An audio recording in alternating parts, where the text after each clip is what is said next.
kita bakal membincangkan 3 berita menarik daripada Hollywood minggu ini. Aku rasa berita pertama adalah tentang Spider-Man Noir, siri TV di Amazon Prime Video.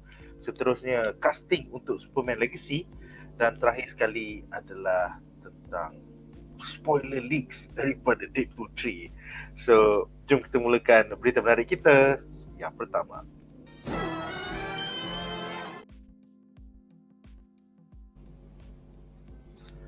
Alright, so berita menarik kita yang pertama adalah tentang siri Spider-Man Noir versi live action sedang dibangunkan di Amazon Prime Video oleh para penulis Steven Lightfoot daripada siri TV The Punisher dan juga penulis Oren Uziel yang telah menjayakan filem Mortal Kombat yang pertama. Jadi siri TV ini bakal memaparkan varian yang bukan Peter Parker dari Earth 90214 di New York City pada era 1930-an. So untuk segmen ni aku ada 2 soalan. Soalan pertama adalah untuk Duan. Apakah pendapat anda tentang Sony Pictures? Tak habis-habis ya. Dia menghancurkan legacy Spider-Man. Kita dah ada benda-benda sampah dekat filem. Kita dah dapat Morbius lah, kita dapat Venom lah, Craven lah, Madam Web lah. Sekarang dia nak buat siri TV pula dekat Amazon Prime Video. Kau ada Silk Spider Society and soon Spider-Man Noir. So apa pendapat kau tentang plan Spider Noir? Ya, silakan. Spider Noir ni, kau tak silap aku dia buat animation kan? So sebab dia ikut Spider-Verse punya style kan? Bukan?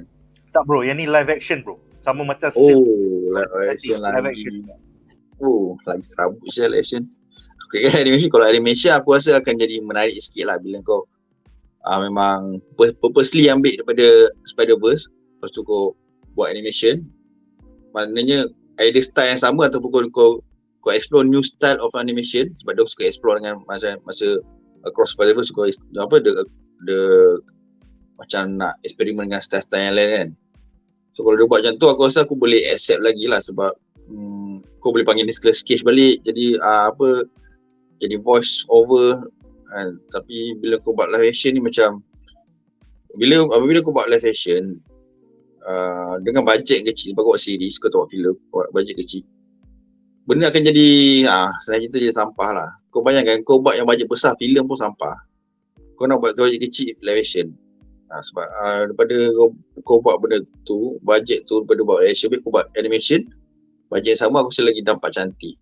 Tapi bila kau buat live action, kau dah tahulah dia punya bajet tak besar. Lepas tu dengan kostum kau mesti nampak cosplay. Even kau tengok Madam Web, kau tengok apa Ezekiel tu pun aku tengok macam apa benda kita recycle balik. Itu cosplay tu.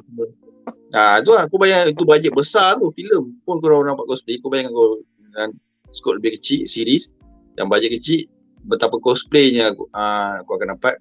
Lepas tu kena buat jalan cerita macam mana. Lepas tu memanglah Spider Noir ni macam banyak lebih kepada detektif, penyiasatan kan.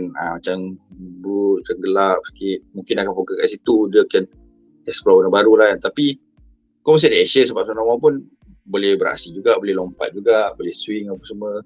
So benda tu kau perlukan bajet banyak. Takkanlah selama beberapa episod dah hujung baru nampak dia berayun-rayun jadi Spider-Man. Habis lama tu jalan jadi detektif je ke apa kan. So belum apa pun dah orang dah tahu akan miserable. Sebab memang kita tahu Sony akan make the cow, akan make Spider-Man kakao punya sampai dah kering dah web ya. So kita just semua mengharapkan benda ni fail je lah. Sebab tahap kita doakan fail. Dan nak berjaya kita doakan fail. Itu je lah yang kita boleh buat supaya Disney dah kena ajar. Disney dah fail. Dan cara dia nak jatuhkan company besar ni memang boycott ramai-ramai. Itu yang kita buat sekarang ni. Boycott Israel Zionis berjaya, boycott Disney berjaya. So kau Sony je ni, kau boycott je lah. Tapi sebenarnya kadang-kadang kita tak payah buat pun, sebab betul Sony sendiri buat yang jahanam kena punya production. So bagus lah. Keep on doing it lah. Well done Sony, tu je lah. Okay. Munif ada apa-apa nak tambah sebelum aku ke soalan seterusnya? Betul lah, actually aku satu benda yang Duan cakap tadi tu membuatkan aku terfikir lah yang pasal kalau buat animated, kita boleh panggil Nicolas Cage balik kan buat voice acting. So macam make no mistake bagi aku kalau kau tengok, okay, dia melonjak popularity Spider-Man Noir ni, dia naik balik masa the first Miles Morales punya movie lah kan, the first Spider-Verse, Sony Spider-Verse yang animated movie tu. 80% of kenapa orang suka watak ni pasal suara Nicolas Cage tau. Tak, Nicolas Cage kan dah jadi meme, dia jadi internet punya darling kan. Kalau kau nak tengok dia punya fight scene ke screen time bukannya banyak pun. Orang dia popular pasal Nicolas Cage tu. So design dia cool and Nicolas Cage voice kan. So sekarang ni kalau kau buat live action, dia for sure bukan Nicolas Cage. So dari situ saja 80% of kenapa orang macam relate atau suka watak tu dah hilang tau. So kalau aku nak tambah daripada apa yang Duan cakap tu, aku pun masa first dengar saya benda ni, aku ingat kalau dia buat animated, okay lah, boleh jadi spin-off yang menarik kot. Ni kata nak buat live action, aku pun terfikir pasal ini dekat giant screen pun banyak movie macam superhero kan nampak je cheap kan. Itu kat giant screen tau, with the average 200 million budget lah apa semua. So bila kau buat TV series, how's that gonna look like kan? Again, dia jadi ceduan cakap lah, kalau dia ada 8 episod, 7 episod dan 40 minit dia akan jalan-jalan macam orang normal. So last 20 minit baru ada CGI fight dan nampak terbang-terbang. Memang pergi mampus lah. Kalau macam tu, maybe aku tengok 2 episod je tu dah give up.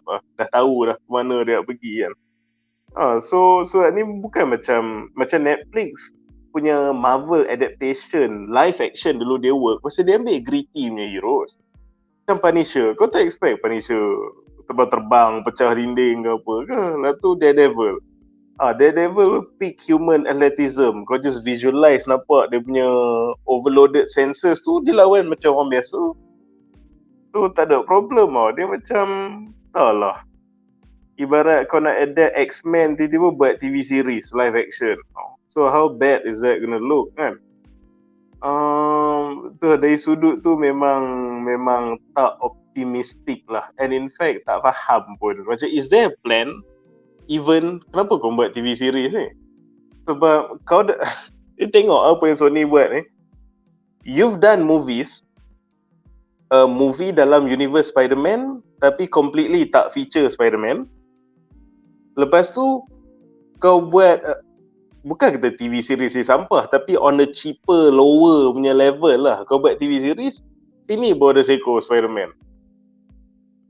Tapi kat silver screen kau buat sedaya upaya beri tak ada Spider-Man. Dekat TV, tiba-tiba ada Spider-Man. Itu macam, benda kau tengah buat ni? Kalau kau bayar macam Ultraman dan Suburaya kan, kata Suburaya punya company, dia release movie tu pasal Zeton, pasal Baltan, pasal Gomora, pasal monster-monster dia. Lepas tu tiba-tiba dia just buat macam TV series low budget, baru ada segala taruh semua dalam tu. Tapi macam dekat giant screen dia tunjuk monster je. Apa benda yang tengah berlaku ni? So aku punya biggest worry daripada macam soalan yang kau tanya Duan ni, aku tak rasa macam there's a plan. Lepas tu tiba-tiba nak buat Silk. So macam how does that tie in with everything, and why the spider people just muncul kat TV bila kat big screen tak ada? Why not kau buat movie Spider Noir? Why not kau buat movie pasal Silk lawan dengan Mobius ke, movie Spider Noir lawan dengan Craven ke? Kalau tak nak letak Peter Parker for your movie projects, then biar the variant Spider-Man tu yang kau tunjuk on the silver screen. So I don't think there's a plan, which is my biggest concern and aku punya biggest macam criticism untuk Marvel Phase 4 lah kan. So kalau aku criticize Marvel Phase 4 pasal lack of planning, perceived planning, then aku rasa macam sekarang aku boleh cakap the same thing untuk Sony punya universe tu, buat this SSU ni. So itulah. Yeah, it's quite worrying lah. And that brings us to the soalan kedua untuk segmen ni, untuk Munif. Apakah pendapat anda tentang adaptasi live action ini mengetengahkan variant Spider-Man Noir yang bukan Peter Parker, sedangkan di halaman Marvel Comics Spider-Man Noir daripada Earth 90214 di New York City pada era 1930-an merupakan Peter Parker versi tua. So kenapa diorang allergic sangat nak guna Peter Parker ni? Hanya Marvel je ke yang boleh guna nama Peter Parker? This is a fucking variant kot. Still kau tak boleh guna Peter Parker. Apa berapa kau? Tak, itu aku cakap macam dia dua peringkat lah. Mula-mula aku cakap aku tak rasa dia orang ada plan. Tapi secondly aku tak rasa macam dia orang ada otak sangat. Sebab it's not like Peter Parker tu is owned by someone else. It's yours. It's literally yours. Sony Pictures kan. Sampai kan Marvel yang tergolek-golek nak nego dengan kau untuk bagi Tom Holland punya Spider-Man appear in their movies.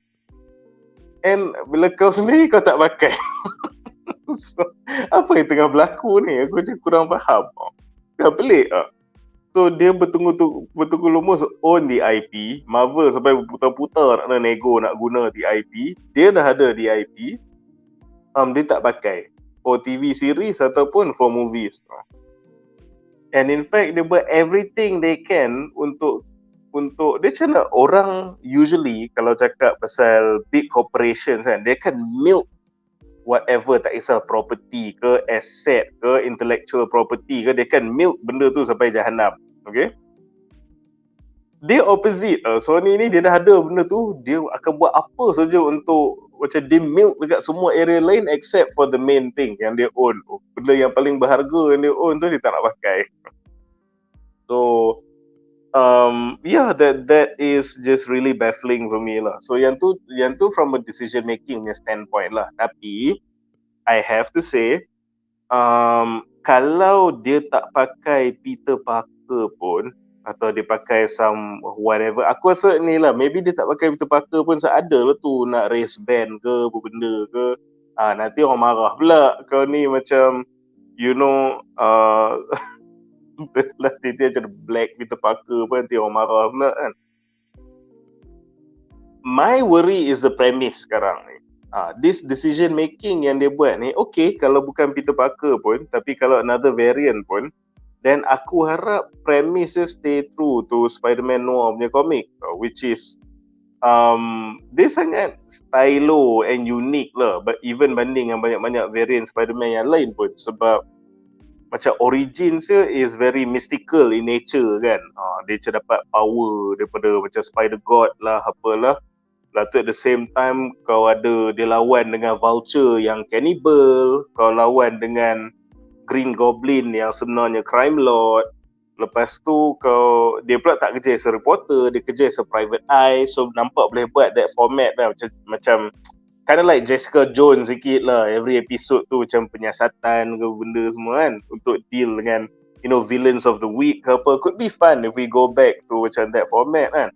And at the same time, di sebalik semua tu, the timeline yang Spider Noir ni occupy, dia pun lawan dengan Nazi juga. Lalu at the same time, dia ada dia punya spider powers, tapi dia pakai revolver, pakai Tommy gun, pistol-pistol gangster, macam Gangs of New York ni, pistol tu bunuh orang dengan senapang semua. So dia pun jadi conflicted pasal dia fight crime dengan dia bunuh orang kan. Tapi macam even Aunt May dia dulu pernah kata, walaupun kau selamatkan aku daripada Vulture, tapi kau bunuh dia dah tak boleh fight back kot. Kau pun pembunuh kau, sama teruk dengan villain ni. So this setting dia, origin dia, villains dia, and dia punya morality dia memang sangat cool.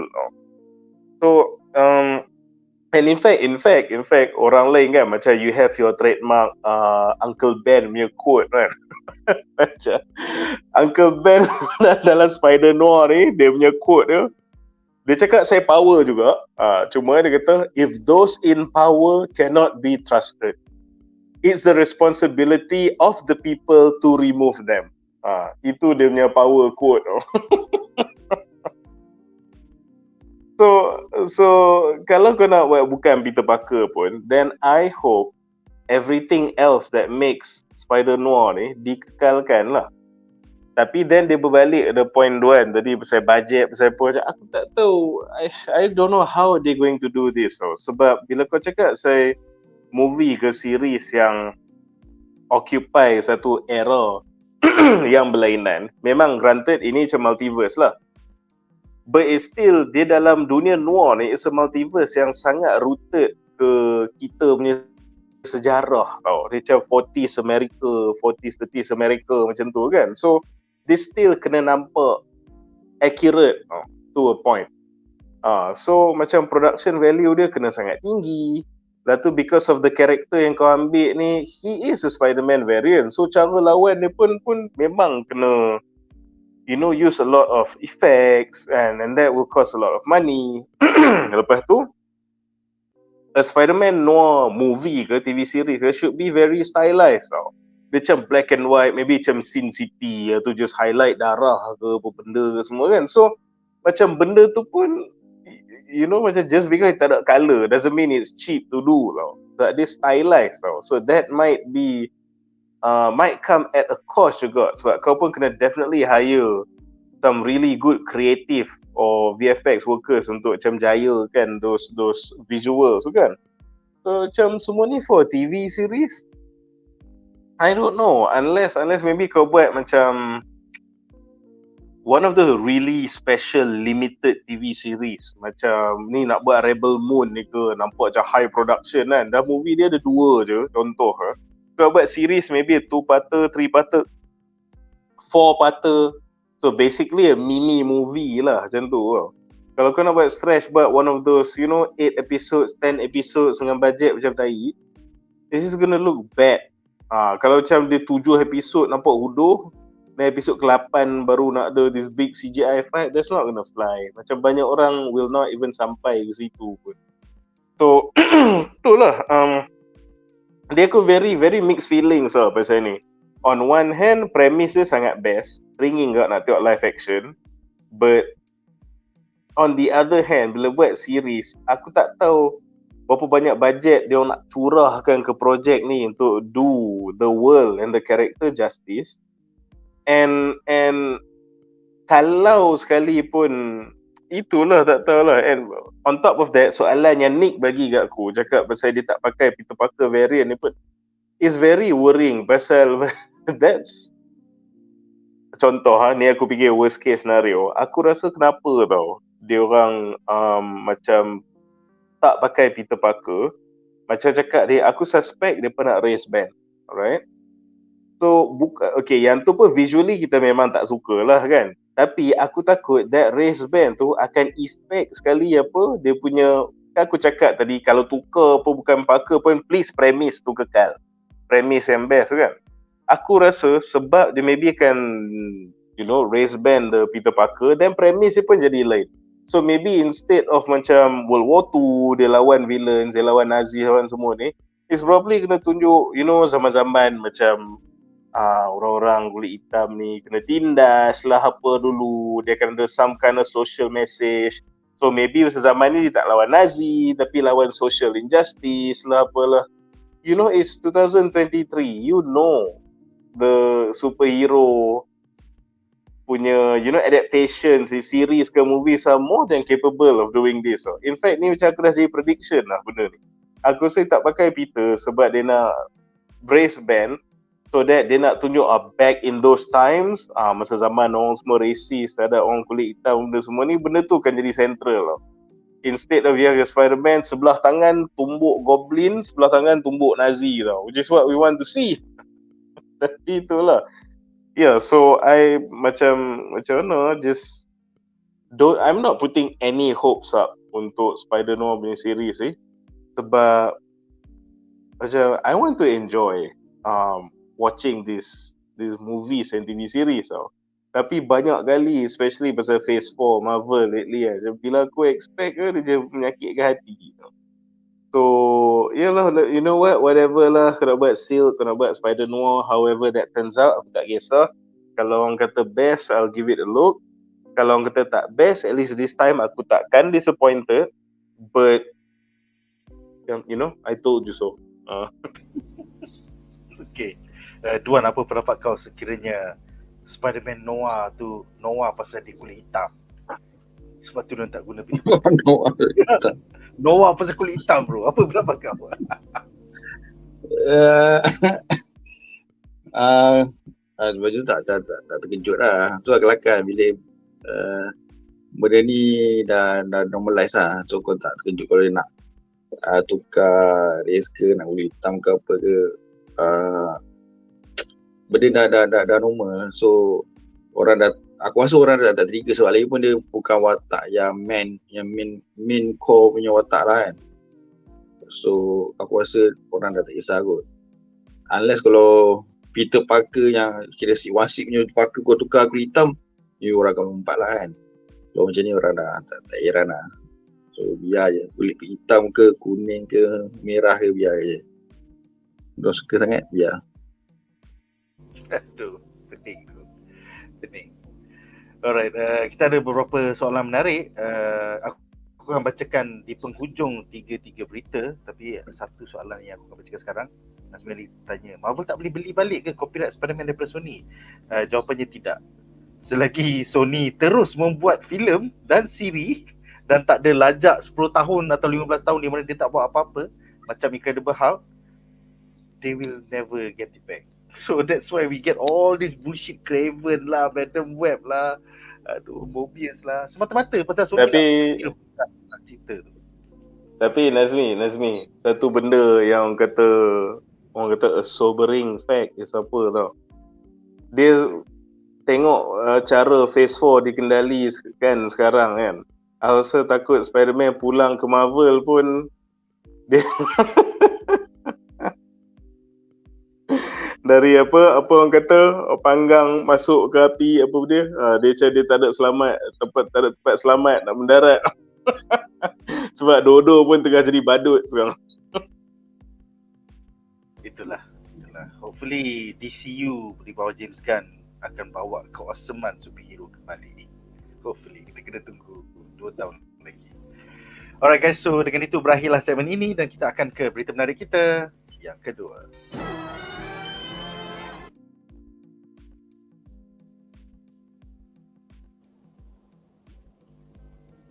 Alright guys, so berita menarik kita yang kedua adalah tentang casting news dari filem Superman Legacy. Menurut laman deadline.com, pelakon Sean Gunn bakal menjayakan watak antagonis Maxwell Lord, the evil billionaire. Watak yang pada asalnya telah dilakonkan oleh Pedro Pascal di dalam filem Wonder Woman 1984 hanya akan dirujuk di dalam filem Superman Legacy. Namun Maxwell Lord bakal tampil sebagai penampilan cameo di dalam pelbagai projek DC Chapter 1 nanti. Di halaman DC Comics, penampilan pertama Maxwell Lord adalah pada isu Justice League No. 1 pada tahun 1987 sebagai pengurus kumpulan Justice League International. Ketika komik crossover Invasion iaitu pada tahun 1988, Maxwell Lord telah menjadi metahuman dengan kuasa mengawal minda dan dia berpaling tadah apabila dia membunuh Ted Kord aka Blue Beetle. Akhirnya Maxwell Lord menguasai organisasi perisik Checkmate sebagai The Black King sebelum tengkuknya telah dipatahkan oleh Wonder Woman ketika komik crossover Infinite Crisis pada tahun 2005 sehingga 2006. So mentang-mentanglah James Gunn kini Presiden DC Studios, dia kasih job yang best-best kepada adiknya sendiri, Sean Gunn.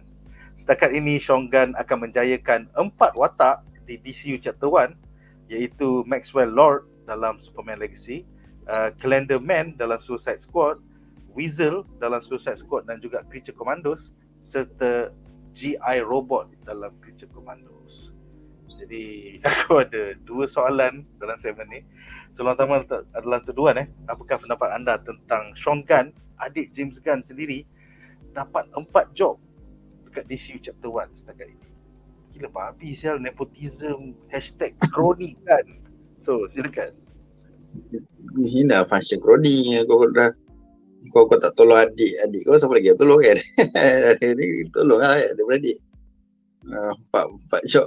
So macam mana dia nak jaga lah, aku tak tahulah. Sebab 4 watak berbeza dalam universe yang sama kan. Macam yelah, memanglah kebanyakan dia semua CGI kan, sebab tu dia boleh cover up lah kan. So the only yang dia betul-betul pegang muka dia, which is Maxwell Lord ni lah kan. Tapi cuma aku macam Sean Gunn ni sebenarnya aku suka dia ni, cuma bila kau dah biasa tengok dia jadi pak lawak kan dengan CGI, so kau nak ambil dia watak serius dan villain yang ada karisma, yang nampak orang kaya, cool, orang take it seriously. Macam kau macam tak nampak lah benda tu. Tapi mungkin Shogun boleh buktikan kita salah lah kan. Kalau tengok dari segi fizikal dia, rupa dia memang tak ada langsung lah macam kau nak banding dengan Pedro Pascal kan, kan jauh beza kan rupa dia kan. Tapi itulah, Pedro Pascal jadi badut pula dekat Wonder Woman.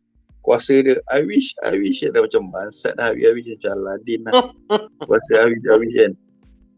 So aku tak tahu lah, hopefully dia kuasa I wish tu dah tak ada lah kan. Benda tu pun tak ada pun. Sebab tak ada power pun, dia just manusia biasa je, businessman.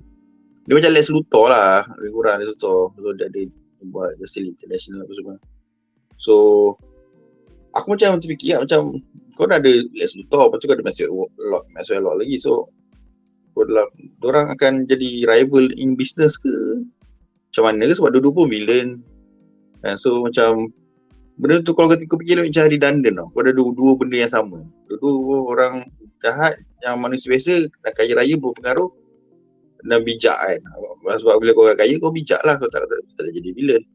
So benda tu dah redundant benda yang sama. So kalau kau macam Maxwell Lord ni kat dalam movie Wonder Woman dan yang Lex Luthor dan Superman tak berjumpa, so logik ni maknanya dia macam kat dalam Superman Legacy je dah ada dia, lepas tu Lex Luthor pun ada. So macam benda tu dah macam bagi aku redundant lah, dah macam dua benda ada tempat yang sama. So macam dia nak bezakan dengan screen time lagi, apa function orang lagi, apa perbezaan lagi, dah persamaan tu dah tahu dah perbezaan lagi. Tu saja function masing-masing saja dah ni macam bagi aku macam dah crowded lah. Dah lah superhero yang watak pun dah crowded, yang watak villain yang biasa-biasa pun dah kau masukkan ramai lagi. Lepas ni tak tahu lagi watak villain apa yang manusia biasa yang korang masukkan, tak tahulah kan. Semata-mata nak pergi jog kat adik dia, aduh tak tahulah. Cuma kita tengoklah macam mana dia nak handle watak ni. Just Gun handle watak ni dengan Shogun boleh deliver ke tak? Itu memang ujian untuk dia lah. Sebab Maxwell Lord yang sebelum ni, which is Pedro Pascal yang belum karisma, yang favourite semua orang pun dibadutkan bodoh ke. So benda tu memang saya ada bad taste in your mouth lah. So macam mana kau nak ni kan, kau nak bandingkan pun tak boleh cakap benda tu pun dah bodoh. Lepas tu kau macam eager nak bawa watak ni lagi. Aku pun tak faham apa yang urgency yang kau nak kena adakan watak ni kan. Aku tak tahulah, maybe ada something big ke apa, aku tak sure lah. So kalau kau tanya aku, bagi aku tak ambil kisah pun letaklah apa nak jadi kan. Tapi cuma benda ni terjadi sebabnya dia adik James Gunn. So macam dia ada watak ni lah. So satu hati kau kena ingat James Gunn dia suka main dengan watak-watak yang tak popular. So dia boleh goreng apa dia nak. Lepas tu kalau macam jadi, orang pun tak marah. Even though benda tu tak sama langsung dengan dalam komik. Banyak kali dia buat yang orang maafkan macam siapa nama yang Peacemaker punya kawan tu? Aku dah lupa lah.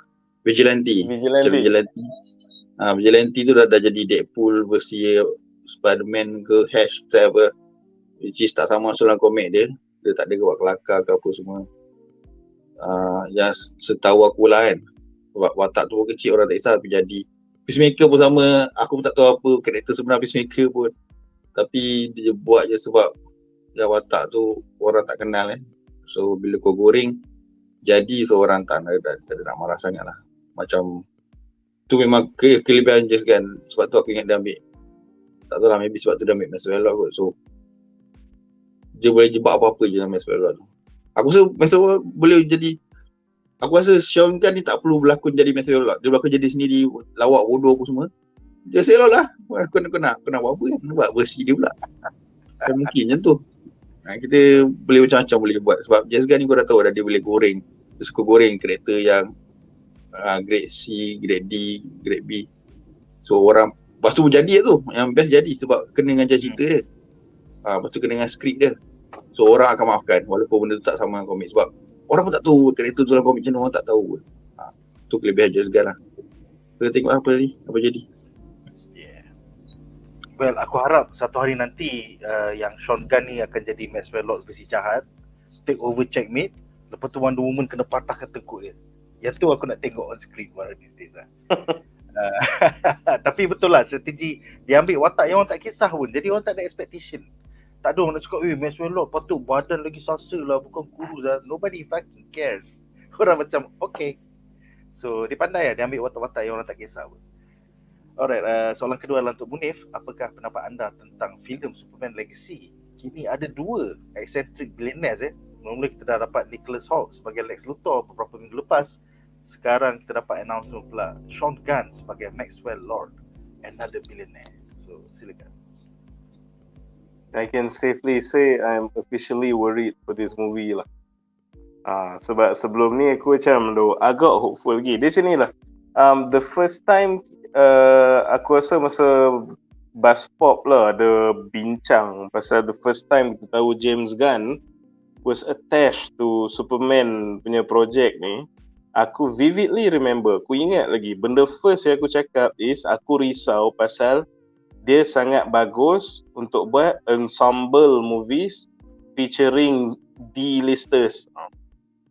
Tu specialty dia. And aku fikir macam mana dia nak handle, you know, macam literally the first superhero tau. The first superhero, the most recognizable superhero, the number one hero in DC kan. So macam mana, this completely opposite daripada dia punya comfort zone. So aku dah cakap dulu, aku risau macam mana dia nak buat kan. Tapi bila makin banyak berita casting ni keluar, kenapa aku cakap ni membuatkan aku officially worried pasal aku nampak James Gunn ni dia menggunakan method Taika, which is aku stick to what I know no matter what. So kalau macam Taika kan, dia memang terror buat cerita badut. Dia tak kisah kau kena deal dengan founding Avenger punya movie ke, kau kena pegang Thor ke, kau kena deal dengan Ragnarok, kau kena introduce serta, kau kena dah movie kau ada Hela, dah movie kau ada Gore the God Butcher. Aku just tahu jadi badut. So badut lah kau semua. So sekarang ni kalau kita balik pada James Gunn, kenapa aku risau tu pasal okay, dia dah terror ambil buat movie berjemaah ramai-ramai D-listers, and then nampak macam dia tengah buat the same treatment untuk movie Superman. Jadi he's sticking to what he knows, and that's not good. Aku rather dia eksperimen keluar daripada dia punya comfort zone, and dude, macam most of the best Superman movies is, you know, kau cakap gods and monsters kan, itu movie Superman, the champion of humanity yang semua orang memang shamelessly bang on and depend on, lawan benda they could kill God. So itu Superman. Tapi nampak he's chickening out from that. Sebab kalau kau cakap saya casting news, okay, I might be wrong lah, tapi again kita bedah apa yang kita tahu sekarang kan. Dia do introduce all these people yang jujur cakap, macam Duan cakap lah, redundant, and aku akan nak tambah lagi satu, not a fan favourite or who gives a fuck pun. Honestly, kalau letak in the context of the Justice League and Superman kan, even the hero-heroes yang disebut yang akan ada dalam movie, well, who cares? In comparison, kalau kau bukan members of the Justice League in a Superman movie, who gives a shit? What you gonna do selain jadi cannon fodder? Nothing. You will do nothing. Aku cakap siap-siap. Lepas tu fine, ada Lex Luthor, which kau tengok yang masa kita bincang lepas tu aku dah annoyed. Saya cukup lah. You are godly Kryptonian, tak habis duk lawan manusia, macam duk bodohkan kau, which is a disservice to the cinematic version of the character. Pun aku dah menyampah dah. And then just sekali nak include someone who I regard is an even worse Lex Luthor. So I never give a shit about Maxwell Lord in the comics, and the first time dia muncul dalam movie, he's an even bigger shit than that. Lepas tu sekarang then James Gunn say, you know what would be cool? Let's have another iteration of Maxwell Lord. Macam apa?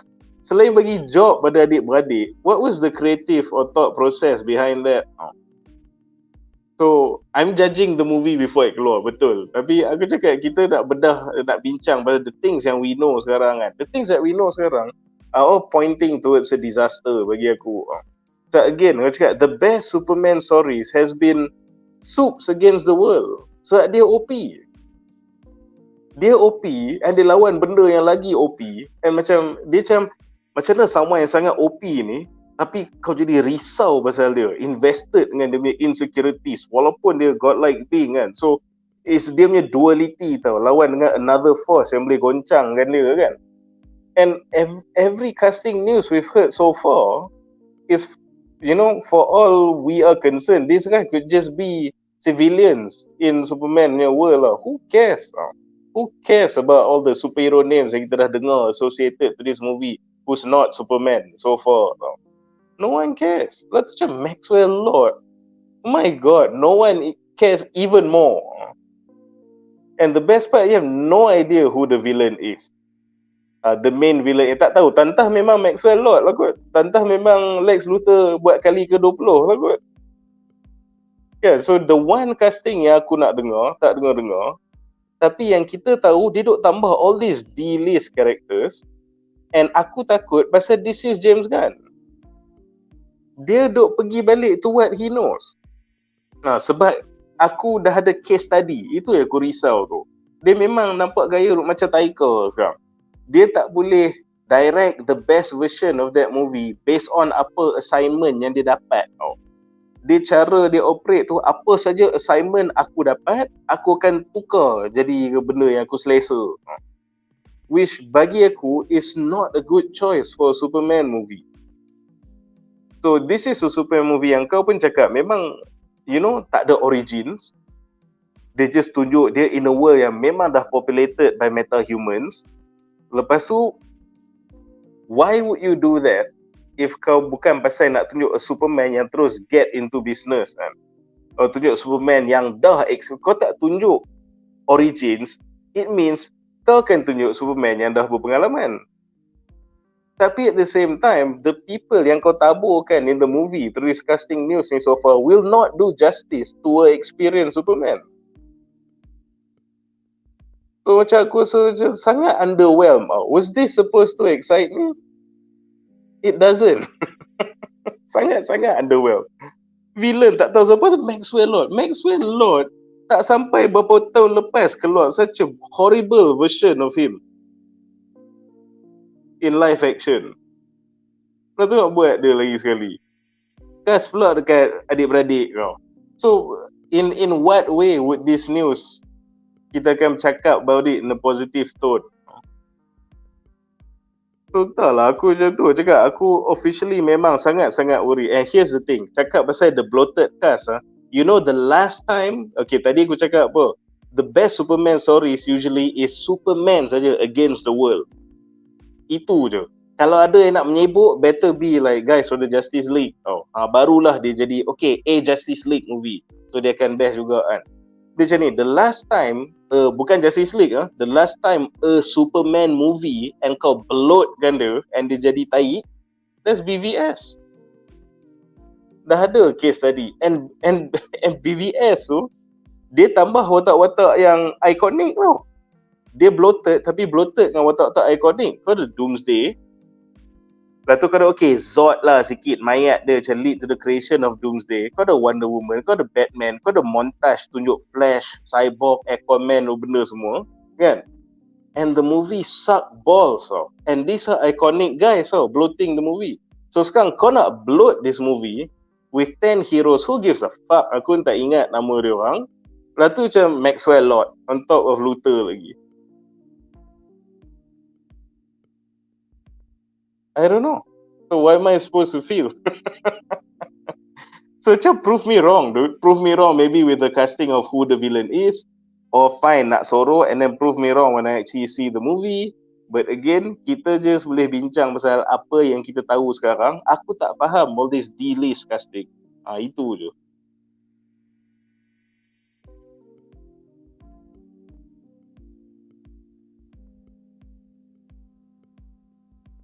Itulah, aku agak takut ni pasal Superman hanya akan mula syuting tahun depan.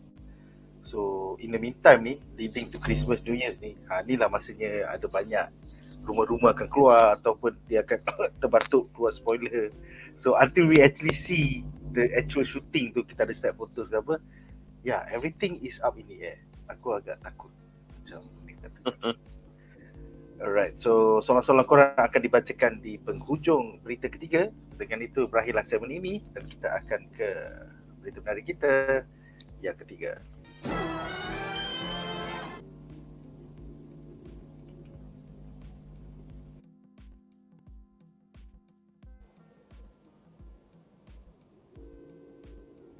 Alright. So, berita menarik kita yang ketiga adalah tentang Deadpool 3 dan multiple spoiler leaks. So, selepas berhari-hari keluar spoilers daripada set penggambaran Deadpool 3 sampai Ryan Reynolds pun risau, maka Ryan Reynolds telah menulis surat kepada internet dan eventually dia troll palatau sedunia dengan gambar-gambar set photos yang fake. Ada gambar dengan Predator lah, ada gambar dengan memang bodoh gila, gambar-gambar fake tu memang bodoh gila. Tapi surat yang dia bagi kepada internet ni, dia mengatakan surprises are part of the magic of theoretical movies. It is important for us to shoot the new Deadpool film in real, natural environments using practical effects as opposed to making the movie indoors and digitally. Telephoto lenses continue to spoil surprises and create a difficult situation for everyone. Here's hoping some of the websites and social channels hold back showing images before they're ready. The film is built for audience joy, and our highest hope is to preserve as much of that magic as possible for the finished film and the big screen. Part of the reason people post spoilers is because they're excited. I realize these aren't real world issues, and it's firmly in the good problems bucket. I love making this movie. So dia terkilan selepas banyak spoiler keluar minggu lepas. Kalau kau nampak overlay sebelah kiri aku ni, kita nampak itu adalah Red Skull punya mobil daripada filem Captain America The First Avenger. Selepas tu the second picture tu adalah The Fantastic Car daripada filem Fantastic Four. And then kita nampak Sabretooth lawan dengan Wolverine. Lepas tu kepala dia kena penggal and dipegang oleh Deadpool. And then seterusnya adalah Van Bakery daripada filem Moon Knight, dari siri Moon Knight. And seterusnya adalah gambar Dogpool, iaitu satu variant Deadpool di mana binatang-binatang dapat bercakap, I think. So aku ada dua soalan dalam segmen ni. Soalan pertama adalah untuk Duan. Apakah pendapat anda tentang paparazzi galak mengambil gambar daripada set penggambaran filem Deadpool 3 semata-mata untuk dijual kepada laman gosip seperti splashnews.com dan juga justjared.com.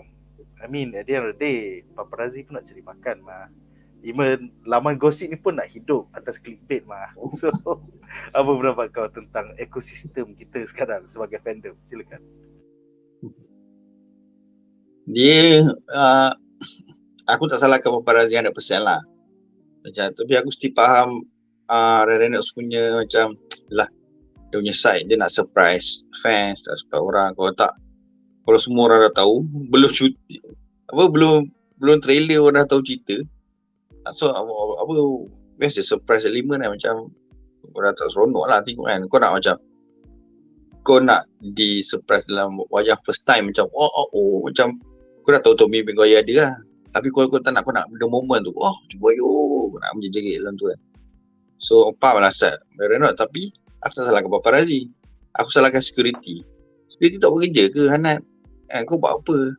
Kau bukan tak tahu benda ni sebelum writer strike, kau dah tahu gambar Dali. Lepas tu kau stop shooting, kau sambung balik.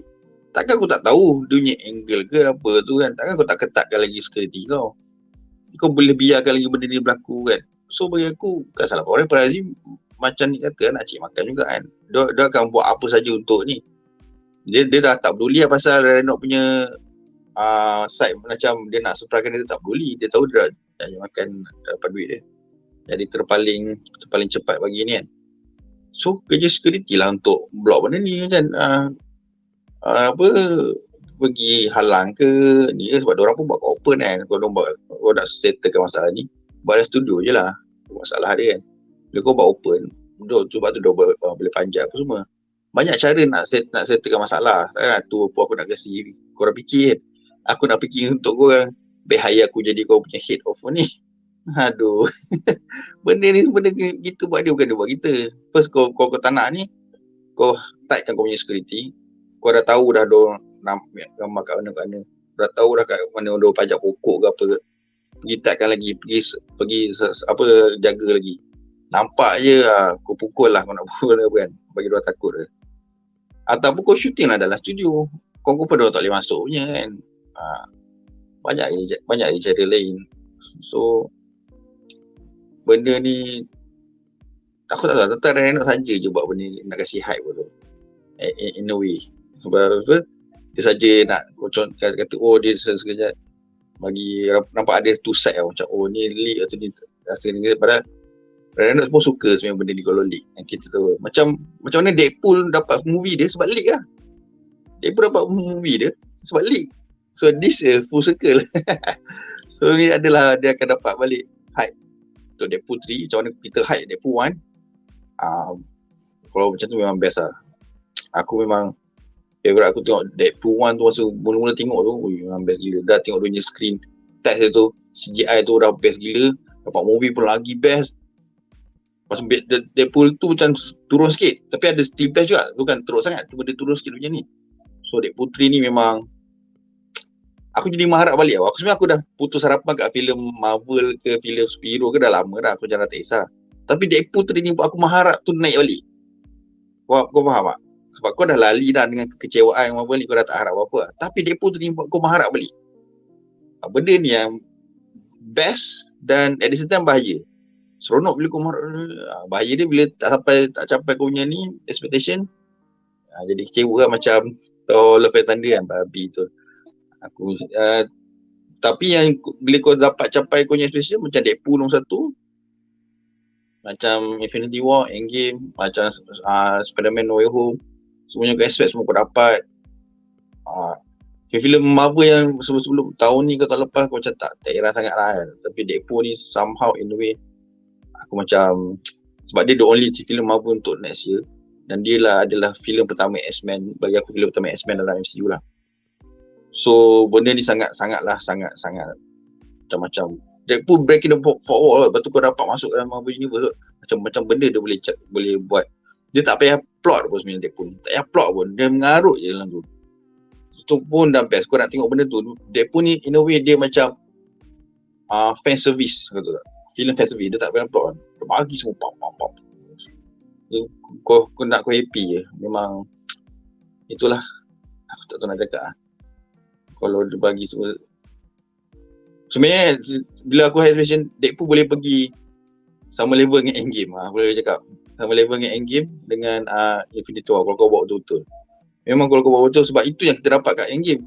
Fan service dan jalan percayaan yang cantik lah. Deadpool 1 best gila bagi aku. Deadpool 1 Deadpool tu macam turun sikit lah kan. So Deadpool 3 ni kalau kau buat betul-betul, kau boleh dapat Endgame. Sebab apa? Tak mustahil. Bila kau fokus kat satu filem dan bukan filem tu sebagai satu batu loncatan untuk filem lain. Kau fokus kat filem tu je, memang filem tu boleh jadi best. Tu je. Kau fokus kat filem tu, bukan ni untuk jadi filter, bukan filter lah. Kira filter lah kot untuk next filem. Sebab tu filem tak best. Bila kau fokus satu filem tu, buat all out, fokus kat filem tu, bukan untuk jadi what's next for next movie, tak ada lah. Memang cerita akan jadi best. Itu yang berlaku kat Deadpool nombor 1 pun. Diorang pun tak nak buat cerita dulu, nak buat sekali one shot dah. Kau tak expect pun nak buat Deadpool nombor 2. So Deadpool 3 ni sebenarnya pun patut macam tu lah, buat one shot je. Sebab kemungkinan besar aku takkan dapat Deadpool 4. So kau fokus kat ni betul-betul. Tu je lah aku cakap. Aku cakap banyak pun nanti aku kecewa sendiri kan. Tu je lah aku cakap. Tapi antara gambar-gambar troll yang Ryan Reynolds letak tu, favourite aku ialah yang gambar ada Mickey Mouse, lepas tu Deadpool tengah pegang duit yang banyak. Itu memang itu yang terbaik tu. Alright, soalan seterusnya adalah untuk Munif. Apakah pendapat anda tentang set fotos filem Deadpool 3 setakat ini telah mendedahkan Deadpool dan Wolverine bergaduh di kalangan The Ruins of the 20th Century Fox logo. Lepas tu ada kehadiran Sabretooth daripada filem X-Men tahun 2000. And then kita ada cameo-cameo pelik seperti The Red Skull Mobile daripada filem Captain America The First Avenger, Bakery Van daripada siri Moon Knight, The Fantastica daripada filem Fantastic Four, serta cameo Toad daripada X-Men 2000, dan juga Deadpool. Like, apa plot cerita ni sial? Dia macam rojak semua benda daripada 20th Century Fox X-Men verse. So, apa pendapat kau? Silakan. Okay, first kali just nak sentuh sikit yang pasal leaks pula. Obviously memang lagi best kalau kita tak tahu and just tengok for the first time on the big screen kan. Tapi kalau aku nak kena jujur jugalah, macam Duan cakap, movie ni memang fan service, which aku pun agree. Deadpool is the best bila dia memang nak buat fan service. And kalau tanya saya plot pun probably macam tak ada sangat plot dia pun. Dia just, it's just a cameo fest lah, cameo fest yang berdarah as it should be. So that's the best Deadpool movie. Tapi because the movie is like that, kau bayangkan apa yang dia tunjuk bila dia officially release trailer dia? You tell me apa yang dia tunjuk bila dia dah ada trailer dia? Dia kan tunjuk some of those things juga, benda yang dia bising, the spoiler kan, Ryan Reynolds kan. Kita tahu bila trailer keluar, the Hollywood production macam biasa, dia gonna F up the surprise for us anyways. So sebab tu aku tak heran sangat yang pasal leakers tu. Macam tu lah kau tengok Godzilla literally siapa nak ambil gambar? Dia punya big scenes yang orang excited for semua CGI. Tapi dia orang sendiri tunjuk Michael Godzilla dalam trailer, dalam final trailer kan. So aku macam kan, so alah whatever lah leakers, so tak kisah pun, because you do the same bila kau tunjuk the trailer nanti. So for sure kan. So aku tak kisah sangat pasal yang tu. Tapi on the cameo banyak-banyak ni juga, dia macam mana? I have two thoughts pasal ni. Two thoughts. So number one, kalau kita cakap saya movie Deadpool 3 ni on its own, aku cakap memang best lah. Sebab yalah, macam dia akan poke fun pasal semua benda ni. Dia akan sentuh connectivity juga, tapi secara brutal, secara kelakar, and not take itself too seriously. Sebab memang itu the essence of Deadpool. Kalau kau tengok banyak dalam komik pun, Deadpool punya Deadpool centric atau Deadpool related punya crossover stories pun, dia banyak je membadut-badutkan the universe tu. Memang dia buat a parody of the whole connected universe kan. Itu style dia. Which means to say yang aku rasa movie ni akan jadi sangat fun. Cumanya aku rasa at the same time, kalau lah end up movie ni akan macam wallahualam lah, kita tak nak, tapi kalau lah movie ni end up rasa kurang sikit, rather than it being the fault of the movie, aku rasa how weak Phase 4 is akan maybe damper sikit movie ni tau. Pasal apa? Sebab aku tengah bayangkan in a perfect world lah, bayangkan kalau Phase 4 memang mantap tau. Phase 4 memang connected, mantap, ada payoff and credit scene dia, really establish multiverse saga tu, really establish Kang as a multiversal punya threat. Every movie punya end credits ada kaitan dengan either Kang atau benda-benda multiverse, benda semua. So kau bayangkan Phase 4 kau dah sangat stress, cemas, risau, anxiety, semua pasal benda multiverse ni, and then ended dengan Loki pula, dengan apa yang Loki buat at the end of season 2. Kau bayangkan lepas ni semua ni, lepas tu macam what if lagi, two seasons of what if benda semua, then boom, datang Deadpool 3 ni, dia cakap saya semua benda tu kan, tapi in a way yang relax lah kan. So dia buat kelakar benda ni, just enjoy, just have fun with the concept. So aku cuma kalau Phase 4 tu memang dia ambil serius sikit pasal dia punya multiverse punya setup tu, and then in the end kau ada Deadpool punya funny take on it, dia kan lagi enhance tau. Sebab dalam comics pun macam tu. Dalam komik lawan Thanos, end of the earth, end of the multiverse, watak ni mati dan semua. Lepas tu nanti ada Deadpool episode yang dia buat semua benda tu jadi kelakar tau. So itu Deadpool macam that's the space yang Deadpool occupy tau dalam cinematic universe tu. Yang ni Phase 4 tayi. Lepas tu macam datang Deadpool ni macam dia sepatutnya macam nak have fun kan, tapi macam universe tu orang dah don't give a shit tau. Which bagi aku macam Sayang lah pasal I'm pretty sure on its own Deadpool 3 ni aku rasa lah, aku suspect memang akan best. Tapi like it or not, dia part of the MCU sekarang. Dia dah enter the MCU. So kalau kau nak suruh aku jangan cakap saya connectivity, I can't. It is part of the MCU. And then aku boleh kata kau, this will be just another movie, and aku dah cakap ni banyak kali ya. This will just be another movie dalam phase 4/phase 5 yang akan tak ada kaitan dengan Kang. So as a collective, kegagalan tu continue.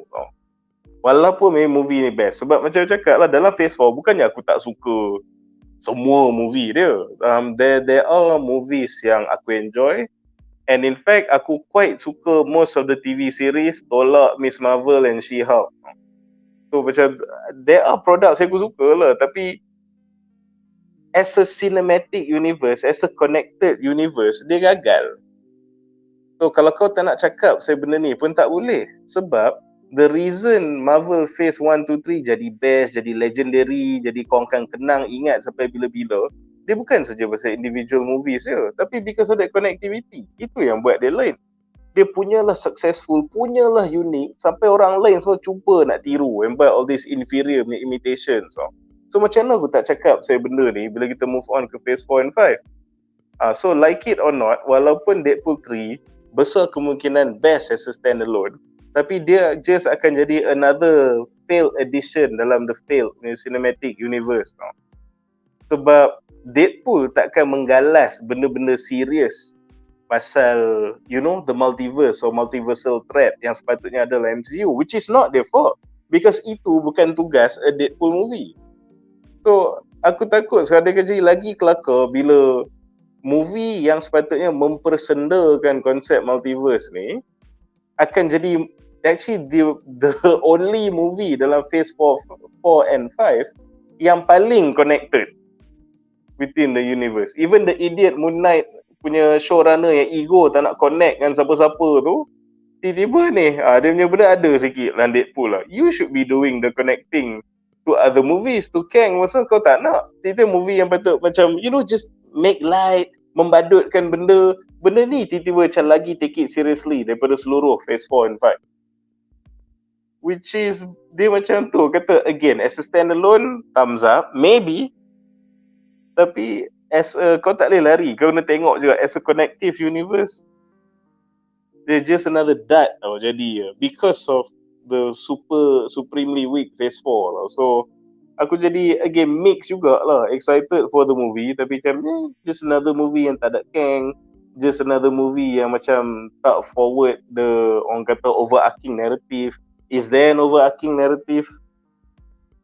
So itulah yet another macam mixed feelings lah bagi aku pasal ni.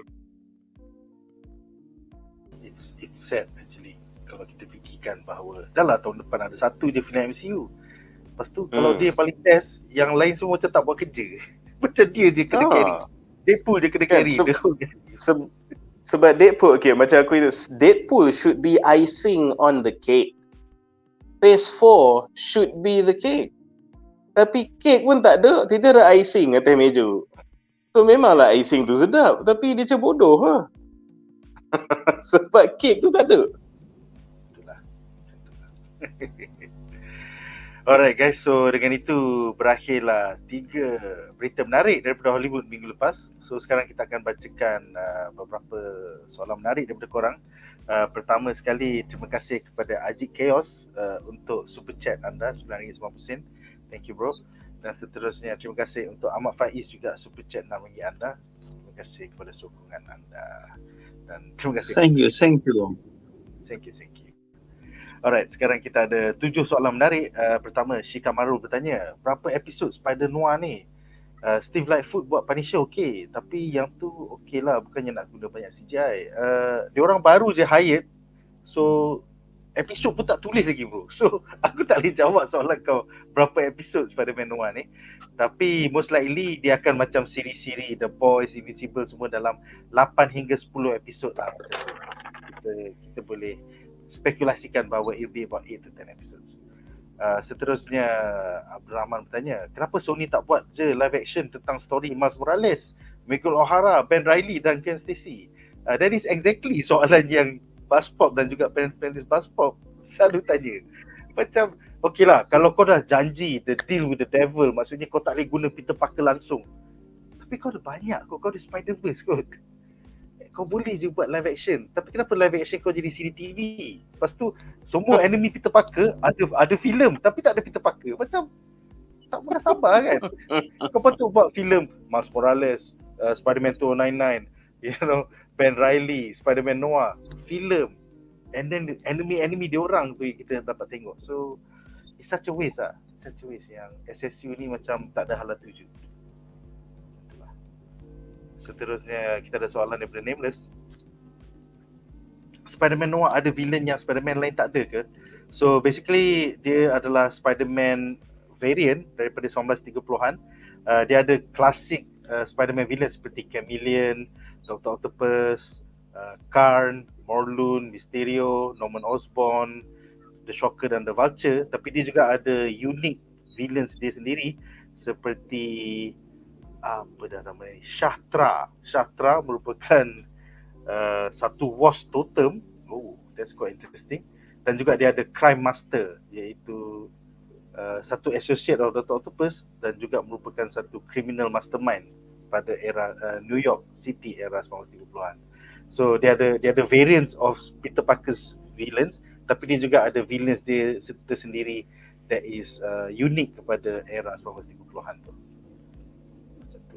So semoga ini juga menjawab persoalan Caleb, iaitu siapakah villain Spider-Man Noir. Alright, seterusnya kita ada soalan daripada Caleb yang bertanya, siapakah member-member Justice League International yang dibina oleh Maxwell Lord pada tahun 1988? Korang ada ingat tak cover Keith Giffen yang epic gila daripada 88? Gagana kan? Yes. Kau ingat the full lineup? Aku ingat ni lupa kerana Blue Beetle, apa nama, Wish dia bunuh. Booster Gold ke apa dah? Siapa je? Yes. Kau ada Booster Gold, Blue Beetle. Okay, so basically daripada cover nombor 1 tu, kita ada nanti sekejap Struggle pun ada kan? Kau ada Guy Gardner, kau ada Shazam, kau ada Dr. Fate, kau ada Batman, kau ada Booster Gold, kau ada Blue Beetle, Fire, Ice, Martian Manhunter dengan apa dah mamat yang boleh larikan diri tu, Mr. Terrific. Mr. Terrific yang dengan Big Barda. Big Barda punya husband. Habis Big Barda punya husband apa nama dia? Bukan Dr. Fate. Aku tak ingat dah. Mamanya yang boleh melarikan diri tu. But anyway, basically dia adalah C-list dan D-list karakter. Oh, yang boleh escape tu apa nama dia? Scott Free. Oh, alah apa nama dia anak Darkseid kan? Apa nama dia? Yes, dia anak Darkseid tapi dia menjadi hero.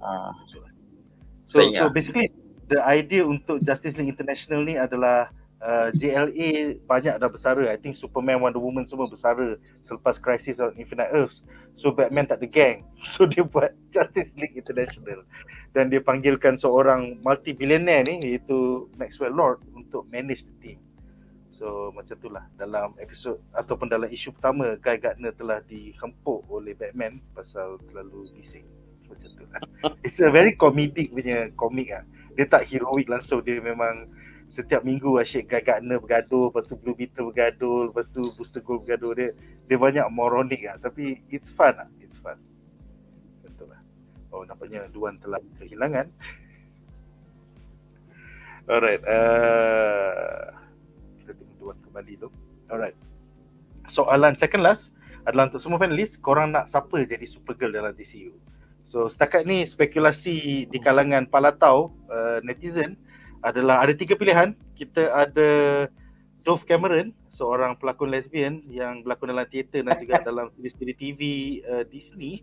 Seterusnya Lily Reinhardt daripada siri CW Archie ataupun Riverdale, dan ketiga adalah Peyton List daripada Cobra Kai. So personally aku nak Dove Cameron. Korang pula macam mana? Silakan. ataupun kau ada kau punya own wish list untuk Supergirl? Aduh, kalau aku actually suka tengok Sydney Sweeney in everything. Lah tu dia pun dah blondie with a hot body. So, why not put her in a tight suit?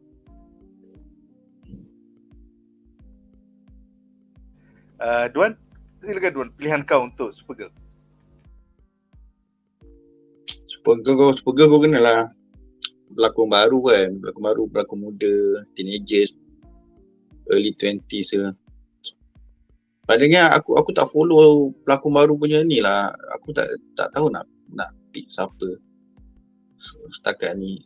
Tapi sebab Supergirl ni macam siapa-siapa pun boleh jadi kan. Jadi dia muka American Sweetheart.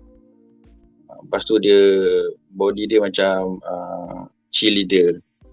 Dia punya boobs pun cheerleader. Dia perky dia tak besar, dia kecil. Sydney Sweeney lah tu. Tapi aku tak tahu, muka tu macam janji dia blonde lah kan. Janji dia blonde. Sebab kita dah dapat yang dark hair punya kan. So kita nak the original Supergirl lah, which is blonde lah. Aku nak betul-betul kalau diorang boleh cari yang muka sebiji macam Michael Turner punya lukisan, memang smart lah. Tu kelas ya, tu yang best lah. Tapi tak tahulah siapa yang boleh. Tak tahu lah, tengok lah. Aku tak ada lah, perlu tak aku siapa setakat ni. Sebab aku tahu yang pelakon tua je, yang muda-muda aku tak tahu lah.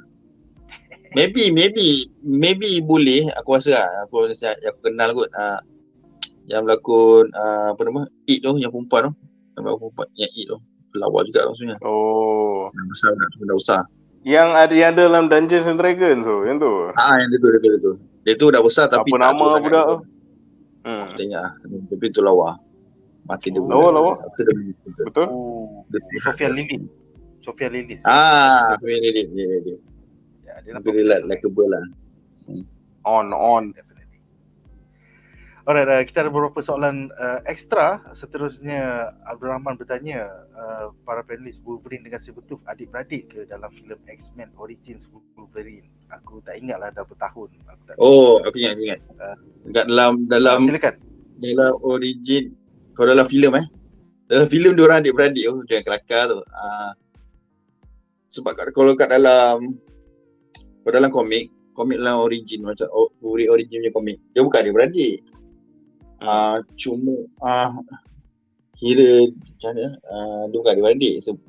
Tapi dalam filem dia adik-beradik sebabnya bapak yang nama Wolverine James Howlett lah. Nama dia James Howlett, nama sebenarnya bukan Logan. Nama dia James Howlett. So masa tu dia selalu demam apa benda semua. Lepas tu dia anak orang kaya. Sekali bapak dia bergaduh dengan apa nama, dia kira tukang kebun, bukan tukang kebun, kira orang yang pembantu rumah keluarga tu tau. Ada orang miskin tu pembantu keluarga tu. So dia terbunuh bapak James Howlett ni. Tapi realitinya rupanya yang mati tu bukan bapak betul dia, yang tukang kebun tu, yang bapak sebenarnya. Lepas tu yang tukang kebun tu ada anak. Nama dia Creed. Tu jadi adik-beradik tu. So macam tu. Sejak tu lah, bila si James Howlett mengamuk, dia bunuh bapak kandung dia. Atas tu kuku dia mula keluar. Sak tu. So yang movie lah. Tapi dekat dalam komik dia kurang. Tapi sebenarnya tu bukan bapak dia. Dia still bukan adik-beradik lah. Dalam movie dia buat adik-beradik. Dan tu lah. Tu aku ingat sebab aku tengok banyak kali X-Men Origin dulu. Walaupun orang kata tak best, aku suka tu. Saya baca. Sial lah. Alright, seterusnya kita ada soalan daripada Muhammad Azim yang bertanya, kenapa Melissa Benoist tak sambung kontrak sebagai Supergirl? Jawapannya adalah kerana kontrak Melissa Benoist adalah dengan CW Channel, bukannya dengan Warner Bros Studios ataupun DC Studios. Jadi bila memang lawa. Tapi bila nak buat Supergirl yang baru ni, ini adalah di bawah management DC Studios, iaitu James Gunn dan juga Peter Safran. That's why kontrak CW tu tak relevan kepada DC Studios. CW adalah channel TV, manakala DC Studios adalah untuk buat filem. So semoga terjawab soalan kau. Seterusnya Fat Keep It Loki bertanya, selepas melihat Loki season 2, masih logik ke untuk rumor palatau bahawa TVA will intervene dengan Wade and Logan's Quest? I don't think so, because sekarang diorang dah, kerja diorang bukan untuk mencantas timeline tapi untuk mencantas geng. So rumor palatau daripada tahun 2 tahun lepas memang dah tak relevan sekarang lah selepas Loki season 2. Seterusnya kita ada lagi 4 soalan. 3 adalah off topic, so aku baca yang on topic tu.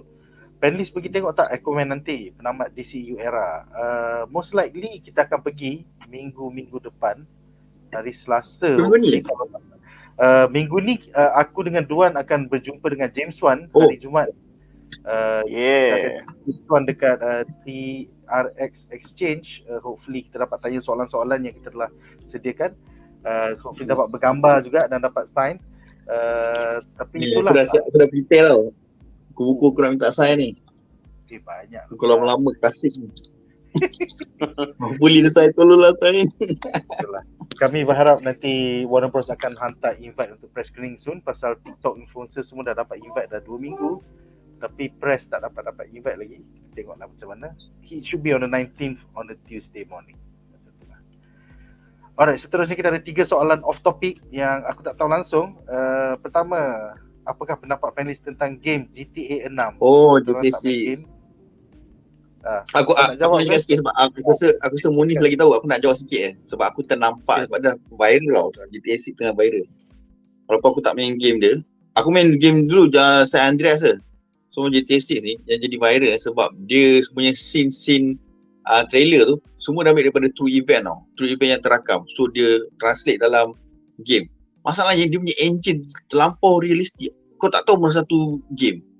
Terlampau realistik tu aku macam, gila sah GTA 6 ni dunia ni kan. Lepas tu aku macam, makin rosak lah akhlak orang US tu. Makin rosak lah. Tapi yang plot twist bukan makin rosak. Benda tu memang dah rosak lah. Dia just implement dalam game je. Dia just ambil benda dah berlaku, masuk dalam game. So kalau orang komplain, makin rosak akhlak, sebenarnya US memang dah rosak lah sebenarnya. Diorang je buat game tu lagi seronok je. Tu je aku boleh jawab. Munif lagi arif lah pasal game. Itulah unfortunately bagi aku untuk GTA 6 ni, granted kita tak main lagi game ni. Tapi aku dah main a few GTA dia macam main FIFA atau Winning Eleven lah. So tiap tahun macam grafik dia macam better sikit, tapi the gameplay macam tu lah.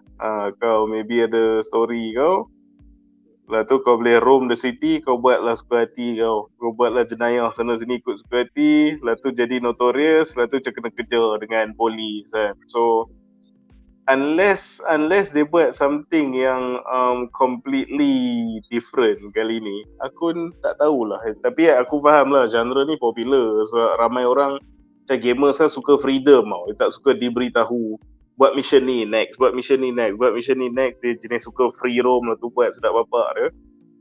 Tapi macam mana, sebab game open world punya game sekarang ni dah banyak sangat. So walaupun dulu game open world tu ialah unik, sekarang game open world ni dah jadi typical tau. And even more so untuk the GTA punya franchise kan. Sebab yalah dia je benda sama, better grafik. So taklah, kalau aku lah, aku lagi looking forward tu. Aku tahu ni sebab ramai duk tengok Game Awards hari tu kan. Lepas tu GTA 6 punya leaks pun keluar lah benda semua. Kalau kau tanya aku lagi interested dengan dia punya announcement yang Monster Hunter Wilds nak keluar, which is sequel to Monster Hunter World. Yang tu memang tak sabar. Lepas tu ada game Jurassic Park baru. So these are the things yang bagi aku, dia lain. Macam what's gonna happen dengan game ni kita tak tahu. Tapi dengan GTA dia very formulaic. We know what's gonna happen kan. But yeah, if kalau korang looking forward to it, macam enjoy. Hopefully story dia memang will carry the game lah. Dia open world tapi story the best.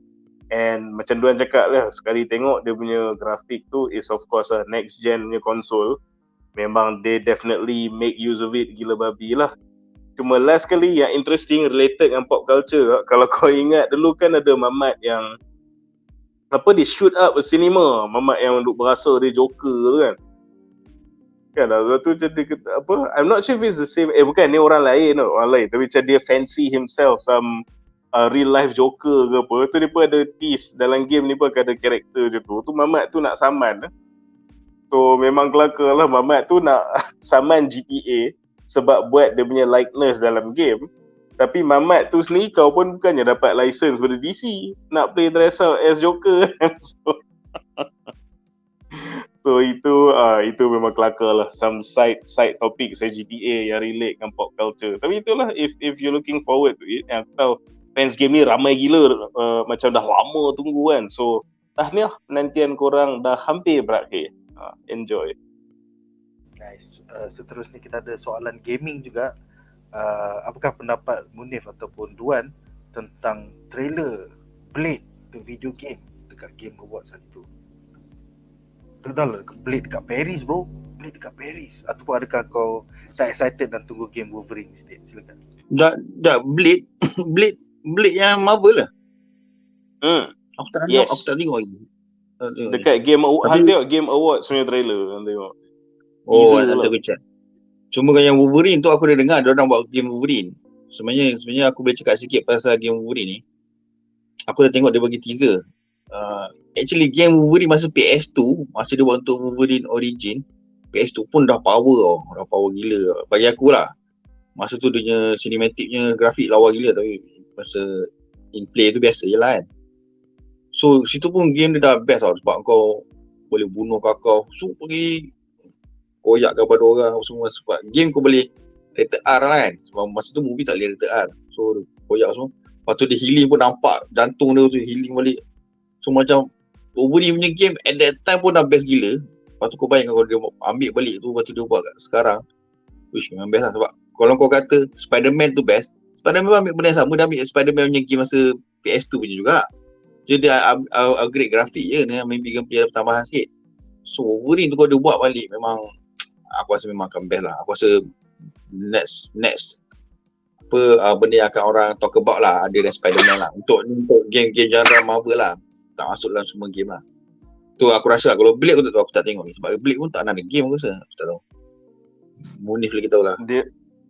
Dia untuk aku lah, dia actually aku ada cakap dengan kawan-kawan gamer aku, cakap kalau korang sebenarnya tak sabar menanti kemunculan Blade dalam game kan, then sebenarnya kau patut main game Midnight Suns. Midnight Suns tu memang best, and dia memang feature a very cool Blade as it should be, which kita pun tak tahu Mahershala Ali punya Blade akan live up tu ke tak. So kau nak Blade yang stylo, and kau nak play as Blade dalam next gen punya game ni, kau main Midnight Suns. So yang tu untuk Midnight Suns lah. Tapi granted dia bukan main character lah dalam game tu, so that's more of a, well, kalau korang tahu Midnight Suns, dia basically macam Avengers but mystical. So dia part of an ensemble.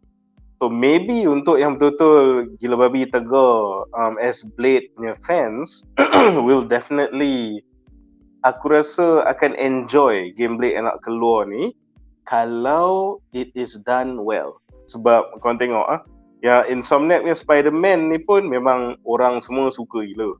And kita faham lah, and Spider-Man pun memang watak yang popular, memang best lah apa semua kan. Tapi one of the things yang bila aku main game Spider-Man tu, one of the things yang aku rasa sikit kurang, game dia best tapi kurang sikit pasal yalah dia Spider-Man kan. So macam abilities dia punya webbing, super strength, agility, lepas tu dia ada dia punya spider sense apa semua kan. Tapi kalau kau nak cakap kau boleh buat watak yang boleh buat playstyle yang unik, so ada banyak equipment yang stylo, memang lah tu R-rated pula tu, kau boleh membunuh dengan creatively, that's Blade. So kalau dia boleh buat lebih kurang macam Insomniac punya level, tapi kali ni the main character yang kau control is Blade, dia boleh jadi sangat-sangat way better daripada Spider-Man. Tapi cuma sekarang kita tak tahu, sebab yang teaser dia bagi tu, dia tak berapa tunjuk lagi what is the type of game. So aku tak sure kalau dia open world ke, kalau dia RPG ke, kalau dia hack and slash ke, kalau dia jenis linear action adventure ke, narrative driven ke, we don't know. Cumanya harap-harap tu lah, macam kata kalau dia boleh buat macam Insomniac ke, tapi sebenarnya Blade memang best sebab dia boleh pakai katana, Dia boleh pakai shuriken, dia boleh guna superhuman strength dia boleh macam tengok in the dark lah benda semua. Lepas tu dia boleh guna light based weapons and grenades apa semua kan. So macam kalau kau boleh control blade yang dia memang flash out fully dia punya arsenal tu kan. So memang the potential is there. Cuma aku nak komen lagi, aku nak kena tahu dulu what category of game. Sebab masa Midnight Suns dulu, yang tu it's more of a macam tactical card based tactical game. Tapi macam best juga.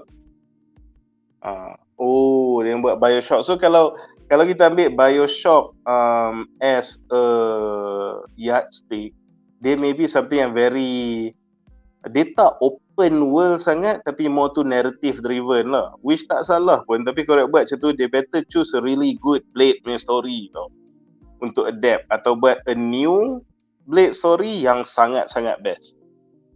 So remains to be seen lah.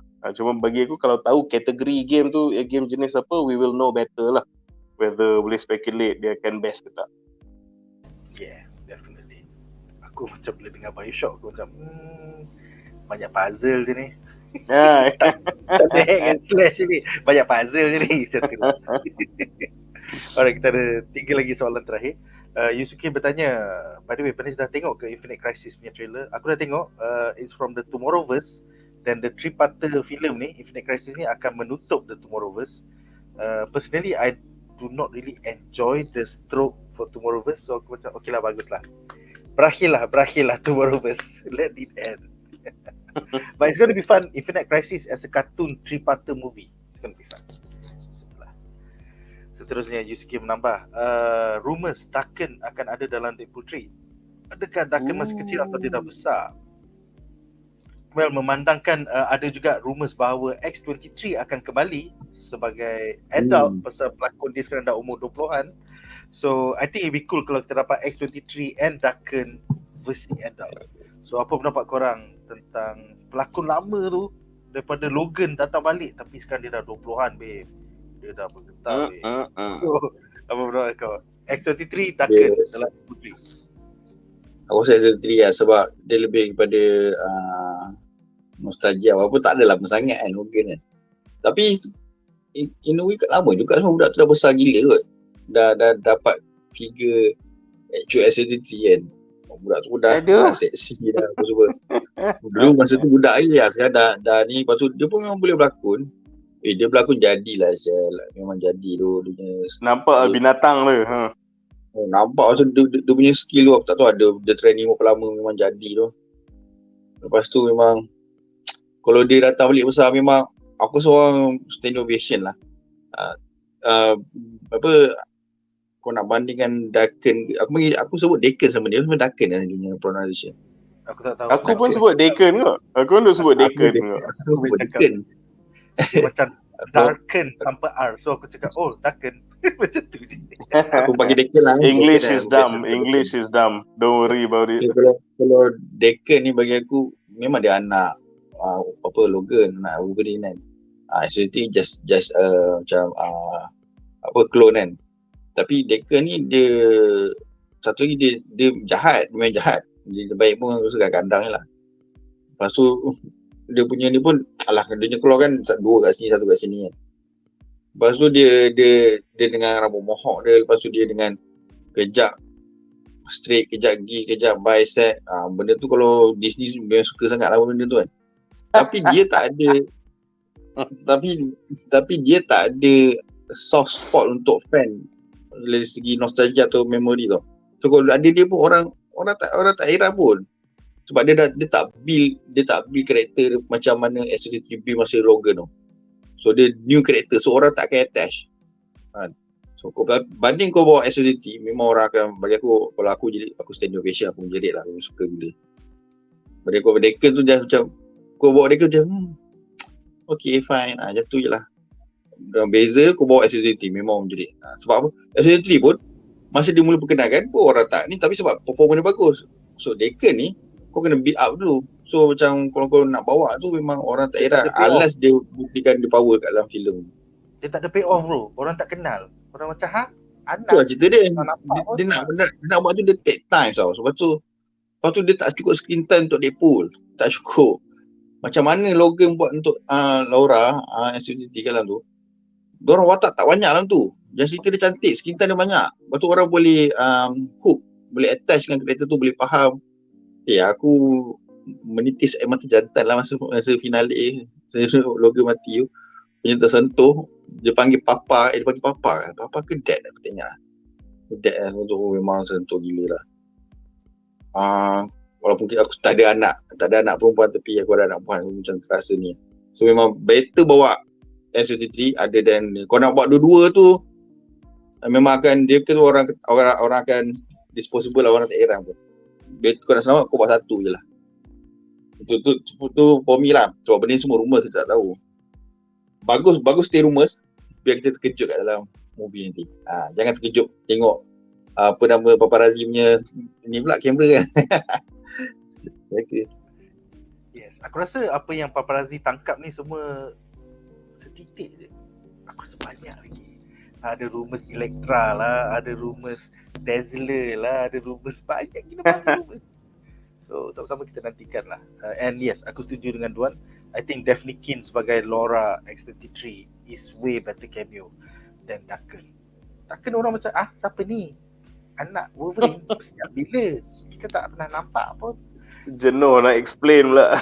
Jenuh nak explain. Daripada dia cameo dulu 2-3 minit, lepas tu nak kena explain jadi satu hal. Alright, soalan terakhir untuk malam ni. Fat Keep It Low-Key bertanya, untuk Superman Legacy, dengan casting sedia ada dalam Superman Legacy, panelis ada tekaan tak siapakah watak antagonis dan kemungkinan untuk watak utama Justice League untuk peranan cameo tinggi? Aku rasa dah tak ada space lah untuk Batman. Banyak orang minta, come on lah Batman. Dah tak ada space lah. Lagipun James Gunn cakap selagi skrip Batman tak siap, dia tak akan cast Batman. So sekarang skrip Superman Legacy dengan dia tengah nak habiskan skrip Supergirl. So Batman tu filem ketiga, I don't think so lah. Watak antagonis dispekulasikan sebagai Brainiac. Apa pendapat kau, Munif? Dia tak ada definitive antagonis lagi, tapi dia macam mana? Kalau bukan Lobo, Bizarro or Brainiac, then macam it's pointless lah. Senang cerita itu. Sebab dah lama sangat. Sampai bila lah kau nak rewind cerita Superman. Tak dapat tengok Superman go all out. Tak dapat tengok Superman go cosmic. Sampai bila kau nak, macam kau nak turn on the fans, lepas tu kau tak finish kan. Kau dah turn on orang, lepas tu kau berambus. So bila nak dapat payoff ni as a Superman fan? Itu soalan. So bagi siapa yang hardcore Superman fan must be kicking themselves. Bila baru kita boleh tengok our Thanos? Bila baru kita boleh tengok our Infinity War, our Endgame? So itulah kalau yang the worst case scenario is, kalau kau tanya siapa main antagonist, aku takut tu dia dah tunjuk tu Lex Luthor. James Gunn, kenapa kau tanya lagi soalan ni? Aku dah tunjuk dah casting si Mamat ni. So macam kenapa kau tanya lagi kan? So takut tu lah, that's the worst case scenario lah. Tapi macam if it's not at least a character yang boleh one on one, toe to toe dengan Superman, dan aku tak tahu benda. Aku takut sekarang apa tau. Again, kita hanya boleh cakap, kalau aku nak cakap based on the chess pieces yang kita dah ada sekarang kan, aku takut dia tunjuk Lex Luthor ke, Maxwell Lord ke, Belancau ke, mereka manipulate lagi 20 hero yang CD listers yang kita tak kenal ni, yang lambatkan heroes yang dah attach dengan movie Superman Legacy ni, mereka yang akan lawan Superman pasal dia telah dimanipulasi oleh Lex Luthor. Macam tu memang baru keluar dari panggung. wow. Sebab tak ada langsung berita main antagonist macam. Tapi aku faham kalau movie tu memang shrouded in secrecy tau. Memang tak tahu apa pun masa movie. Okay, let James Gunn cook. Kita keluar, this C-list heroes, who gives a fuck. Kita dah Lex Luthor buat kali ke 38 ya. kita keluar the horrible Maxwell Lord. Kita dah tengok bodoh gila dalam Wonder Woman tu. Yang ni pada sekali. So macam, is this supposed untuk buat aku hopeful? Berita-berita ni aku tak faham. So kalau kau tanya siapa antagonis, it should be Lobo, Bizarro atau Brainiac. Tapi worst case scenario, entah soalan tu dah dijawab dah pun. Siap. Itulah. Kita menunggulah as we go into Christmas dan New Year's ni. Aku rasa there will be a news blackout pasal semua orang cuti kat Hollywood.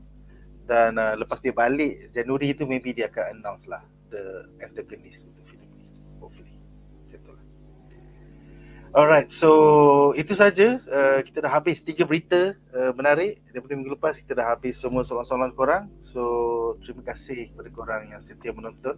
Terima kasih juga kepada para panelis kita, Duan Kaki Komik dan Munif Kaki Kaiju. Aku tak sure hari Isnin depan akan ada ke tak, unless ada berita terbesar macam James Gunn announce antagonis untuk Superman Legacy, dan maybe kita akan bincangkan hari Isnin depan. Tapi mustahil aku akan dah mula bercuti. So this might be the last show of 2023. So thank you for watching guys. Jumpa tahun depan, and majulah fandom untuk negara. Bye guys. Bye. Bye guys.